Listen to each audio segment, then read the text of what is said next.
I built my workshop with my own 2 hands the summer I turned 41, and 40 years of marriage and a lifetime of work later, that workshop is the only place in this house where nobody asks me for anything. I was in there on a Tuesday morning in February, sanding down a maple cutting board I didn't need to make, when my daughter and her husband came through the side door without knocking. Snow still on their boots, melting onto my clean floor. "We need to talk to you about something important," my son-in-law said, and I knew from the way he said it that I wasn't going to like it. My name doesn't matter much in this story. What matters is that I'm 68 years old, I spent 31 years as a millwright in a paper plant outside Thunder Bay, and I raised one daughter who I thought I knew better than anyone else alive. Her name is Hannah. Her husband's name is Derek. And the thing they wanted to talk to me about, the thing they'd driven 40 minutes through a snowstorm to ask me, was whether I would co-sign a business loan for $240,000 so Derek could open a second location of his fitness studio.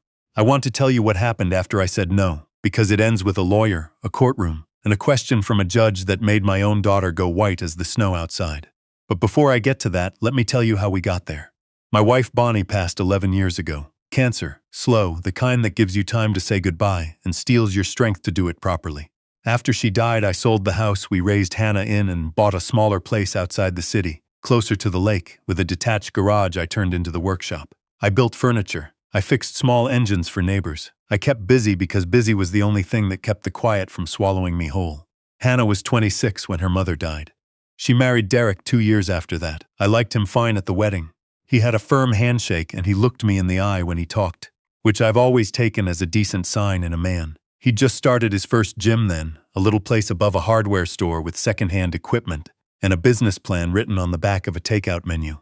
I helped him with the down payment on his first set of weight machines, $8,000. I didn't think twice about it.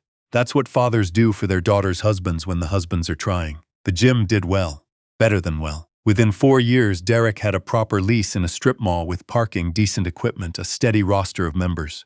I was proud of him, genuinely. I told people at the curling club about my son-in-law's gym like it was something I'd had a hand in, because in a small way I had. But somewhere along the way, the gratitude curdled into something else. I started noticing it maybe 2 years ago. Derek stopped asking how I was doing and started asking how my investments were doing. He'd bring up my pension at dinner like it was a topic of general interest, the way other people talk about hockey scores. Hannah started saying things like, "Dad, you really should be doing more with your money instead of just letting it sit there," which I found strange coming from my daughter, who grew up watching her mother, and I clipped coupons and drive a Buick for 14 years so we could put her through teacher's college without debt. I'm not a wealthy man by the standards people throw around now, but I'm comfortable. 31 years in a union mill job with a defined benefit pension, a paid-off house, a modest portfolio my financial advisor at the credit union helped me build slowly and carefully since 1995. I never told Hannah the exact numbers. I didn't see the need. It wasn't shame, it was just privacy, the same privacy my own father kept about money his whole life. So there I was that Tuesday morning, sawdust on my hands, looking at my daughter and her husband standing in my workshop in their winter boots, asking me to put my name on a $250,000 loan. "The bank wants a cosigner with a strong credit history and stable income," Derek said. He had a folder with him, an actual folder, tabbed, like he'd come prepared for a presentation. "With your pension and the house, you're the strongest guarantor we've got access to." "Access to," I repeated. I didn't like the phrase. It sounded like I was a line of credit walking around in a flannel shirt.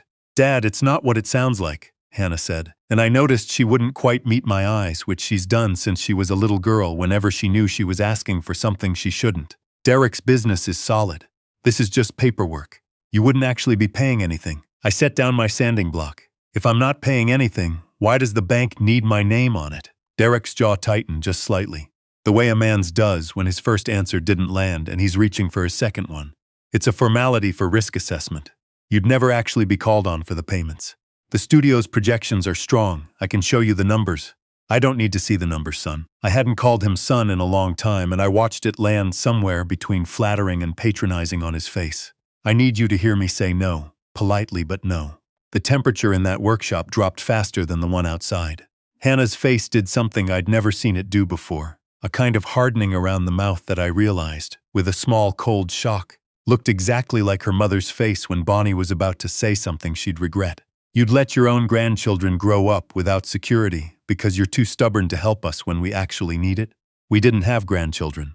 Hannah and Derek had been trying for 2 years, unsuccessfully, something I knew was a private grief for her, and I was careful never to ask about. Using it like that, like a card pulled out at exactly the right moment, told me something about how this conversation had been planned before they ever drove out to see me. "That's not fair, Hannah. None of this is fair," she snapped. "You sit out here in your little workshop with money in the bank doing nothing, while Derek and I are stretched to the breaking point trying to build something. What's the point of saving your whole life if you won't use it for your own family?" I'd heard variations of that question for months by then, but hearing it said flat out, in my own garage, with my late wife's tools hanging on the pegboard behind her, did something to me. I felt something close shut in my chest, quiet and final, like a door that doesn't slam, just clicks. "I'll think about it," I said, mostly because I wanted them out of my workshop and I wasn't yet ready to have the bigger fight I could feel coming. They left without saying goodbye properly. Derek shook my hand at the door out of habit more than warmth. Hannah hugged me stiffly and said, "Just think about what family means, Dad," in a tone that made it sound like a threat dressed up as a sentiment. I didn't sleep that night. I sat at my kitchen table with a cup of tea going cold and thought about my own father, who worked the grain elevators in Saskatchewan his whole life and never once asked anyone for anything, and who used to say that the man who lends to family without a contract is buying himself a grudge with interest. I thought about Bonnie and what she would have said, and I knew exactly what she would have said because she'd said it to me once about her own brother, years before. Never sign anything you can't afford to lose completely, especially for people you love, because love makes you stupid about money faster than anything else on earth.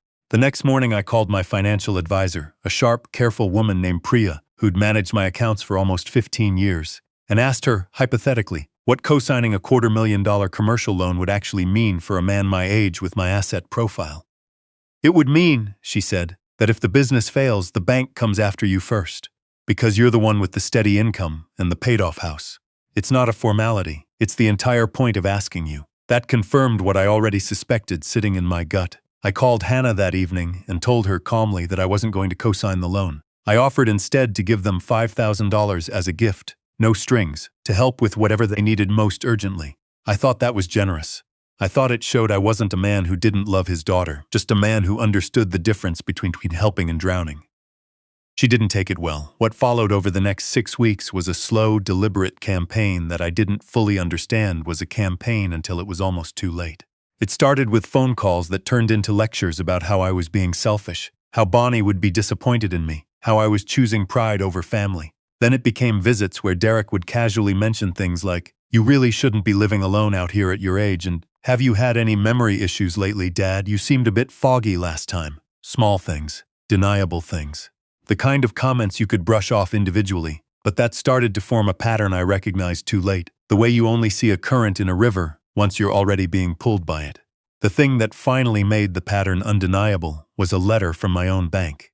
A request, supposedly initiated by a family member acting out of concern, asking whether they could place a hold or review on my accounts due to reported concerns about my capacity to manage my own finances independently. My bank, to their credit, called me directly before doing anything because the request hadn't come with my consent, and the manager, a decent younger man named Connor who'd handled my accounts for years, said something felt off about the whole thing. I sat in my truck in the bank parking lot for 20 minutes after that phone call, just gripping the wheel, feeling something I hadn't felt since the worst weeks after Bonnie died. Not sadness, something colder. The understanding that my own daughter was trying to have me declared incompetent so she could get access to money I'd spent 40 years building. One careful decision at a time, while she watched from the sidelines thinking it was sitting there doing nothing. I called a lawyer the next morning. Not the family lawyer who'd done our wills years ago, and who I no longer trusted to be neutral in this, but a new one, a sharp older man named Mr. Whitcomb who specialized in elder financial protection, a whole area of law I hadn't known existed until I needed it. He listened to everything, took notes, and told me something I've never forgotten. "Mr. Hartley," he said, "that's not my real name, but it'll do for the purposes of this story. The cruelest thing about elder financial abuse is that it's almost always committed by the people who are supposed to protect you. The law exists because the courts know that. Don't be ashamed. Be prepared." We spent the next month building a file, bank records, phone logs, a written account of every visit, every comment, every veiled suggestion that I was losing my grip. Whitcomb had me get an independent cognitive assessment done, not because he doubted me for a second, but because he said the best defense against an accusation like this is to make it disappear before it's even fully made. I sat through 2 hours of memory tests and reasoning puzzles with a psychologist named Dr. A DME who told me afterward with a small dry smile that my cognitive function was, in her words, frankly better than most people half your age. The lawsuit came in April. Not a lawsuit about the loan, not directly. Hannah and Derek filed a petition for guardianship, claiming I was no longer capable of managing my own affairs, citing concerning behavioral changes and increasing social isolation since the death of my wife. Attached to the petition, almost as an afterthought, was a civil claim for breach of an alleged verbal agreement to financially support Derek's business expansion, seeking damages of $240,000, the exact amount of the loan they'd wanted me to co-sign in the first place. Their lawyer was a smooth, expensive-looking young man named Bryce Sullivan, the kind of lawyer who smiles at you in the hallway like you're old friends right before he tries to take your house. I won't pretend the months leading up to the hearing were easy. There were nights I sat in my workshop, not making anything, just sitting with my hand on Bonnie's old sewing machine that I'd never had the heart to get rid of, wondering where exactly I'd failed as a father, that my own daughter could look at me and see a problem to be managed instead of a man to be loved. Whitcomb told me that kind of grief was normal, that almost every client he'd had in 20 years of this work went through exactly the same thing, the particular loneliness of being betrayed by your own blood while strangers fought to protect you. The hearing was held in a provincial courthouse in late June, in a small wood-paneled room that smelled like old carpet and coffee. Hannah wouldn't look at me when I walked in. Derek nodded at me once, stiffly, like we were business acquaintances passing in a hallway. Their case fell apart slower than I expected, and somehow that made it worse to watch. Sullivan tried to paint a picture of an elderly man in cognitive decline, isolated, vulnerable, in need of protection from himself. But Dr. Adeyemi's assessment, entered as evidence, said the opposite in plain clinical language. My bank manager Connor testified about the suspicious account hold request and confirmed I'd never authorized it. Priya walked the court through my financial history with the kind of dry, devastating precision only an accountant can manage, demonstrating decades of sound, conservative decision-making that directly contradicted every claim of confusion or incapacity. Then it was Hannah's turn on the stand, and that's when things truly came apart. Sullivan, trying to salvage the financial claim, asked her to describe the verbal agreement where I had supposedly promised to fund Derek's expansion. She hesitated. She looked at Derek, and under questioning from my own lawyer, gentle but precise, she admitted there had never been an explicit promise, only what she called an understanding, built from years of me helping with smaller things, that I would eventually help with the bigger ones too. Whitcomb asked her plainly whether she had discussed the guardianship petition with Derek before the bank hold request was filed. She said yes. He asked whether she understood that filing a false claim of incapacity against a parent for financial gain could constitute a form of fraud and elder abuse under the relevant provincial statutes. The color left her face entirely. The judge, a woman named Justice Renata Okonkwo-Hale, with sharp gray eyes and a voice that never once rose above a measured, even tone, asked very few questions throughout the hearing. But near the end, after both sides had rested, she looked directly at Hannah and asked the one question I will never forget as long as I live. Mrs.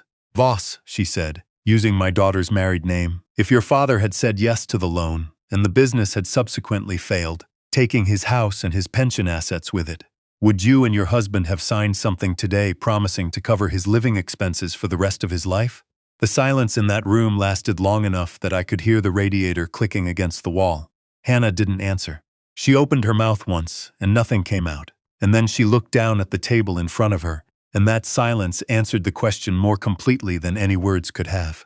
The judge dismissed the guardianship petition entirely, calling it, in her written ruling, an application unsupported by credible evidence and apparently motivated by financial self-interest rather than genuine concern for the respondent's welfare. She dismissed the civil claim for the $240,000 as well, finding no evidence of any binding agreement, verbal or otherwise. She went further than I expected, actually, referring the matter of the unauthorized bank hold request to the provincial college that regulated financial advisors, since it turned out Derek had asked a junior banker he knew socially to help initiate it without my consent, which was its own kind of violation. I didn't feel triumphant walking out of that courthouse. I want to be honest about that, because I think the comment sections under these kinds of stories always want a clean, satisfying villain getting what they deserve, and there was some of that, certainly.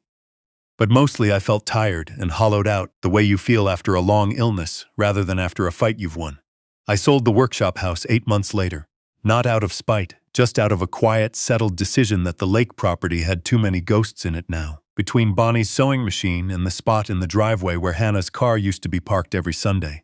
I moved into a condo in Collingwood, Smaller, simpler, with a view of the escarpment instead of the lake, and a little workshop space in the basement parking garage where the building lets me keep a workbench. Hannah reached out once about 4 months after the ruling, a short message asking if we could talk. I haven't answered yet. I think someday I will. She's still my daughter, and grief has a way of softening edges that anger keeps sharp for only so long. But I haven't found the words yet, and I won't force them before they're ready. What I think about most, sitting in my little basement workshop with my coffee on a Sunday morning, isn't the money, and it isn't even really the lawsuit. It's the question the judge asked, the one Hannah couldn't answer. Because I think about it myself sometimes, turning it over like a piece of wood I'm deciding how to cut. If our positions had been reversed, if I'd been the one in trouble and needed her to take on that kind of risk for me, I know exactly what I would have done. I wouldn't have had to think about it for a single second. That's the part that still keeps me up some nights. Not that she asked for too much. People ask for too much all the time, and you can say no to that and still love each other completely. It's that when the judge asked the question that mattered, the real question underneath all the financial paperwork and legal language, my daughter sat there in that wood-paneled room and couldn't say yes.